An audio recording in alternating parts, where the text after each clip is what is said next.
Namaste, welcome to Edu9 Career Guidance, Josh Innovations Private Limited, Edu9 Overseas Consultancy. చాలా మంది NEET exam రాయడానికి ఇష్టపడట్లేదు. వాళ్ళందరూ కూడా ఎగ్జామ్ నుంచి బయటకు వచ్చేయాలనుకుంటున్నారు. సో వాళ్ళందరికీ కూడా ఎన్టీఏ ఒక వార్త అయితే చెప్పిందండి. మీరు ఏదైతే ఎగ్జామ్ ఫీజు పే చేశారో ఆ డబ్బులన్నీ కూడా వెనక్కిస్తామంటూ అనౌన్స్ చేశారు.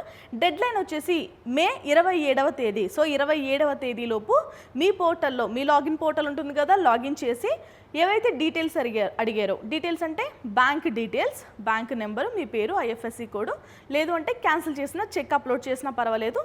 వీటిలో ఇవన్నీ అప్లోడ్ చేసి మీ డబ్బులు రిఫండ్ పొందొచ్చు. ఓకేనా? NEET UG 2026 fee refund process officially initiated by the NTA. So చాలామంది రిఫండ్ ఆల్రెడీ పొందుతూ ఉన్నారు. మీరు కనుక ఎగ్జామ్ రాయొద్దు అనుకుంటే కనుక అప్లై చేయండి. ఓకేనా?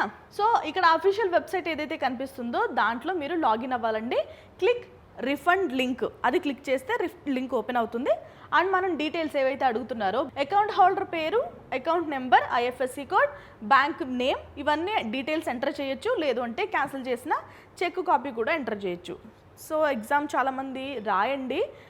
ఎందుకు అంటే మళ్ళీ ఒక సంవత్సరం వెయిట్ చేయడం కంటే ఎగ్జామ్ అటెంప్ట్ చేయడమే బెటర్. ఓకేనా? ఎందుకంటే ఎన్నో సంవత్సరాల నుంచి ప్రిపేర్ అవుతున్నారు, ఎన్నో కలలు కన్నారు. ఒకసారి ఎగ్జామ్ క్యాన్సిల్ అయింది, లేదు అంటే మళ్ళీ రీకండక్ట్ చేస్తున్నంత మాత్రాన మీరు బయటకు వచ్చేయాల్సిన అవసరం ఏం లేదు ఎంటైర్ ప్రాసెస్ నుంచి. మళ్ళీ ఈసారి ముందైతే ఎంత కష్టపడి ఎగ్జామ్ రాశారో ఈసారి కూడా అలా ఎగ్జామ్ రాయడానికి అయితే ట్రై చేయండి. ఓకేనా? ఎలాంటి డౌట్స్ ఉన్నా ఖచ్చితంగా Edu9 కెరీర్ గైడెన్స్ని అయితే సంప్రదించండి. ఇది వాళ్ళ video. Thank you so much for watching.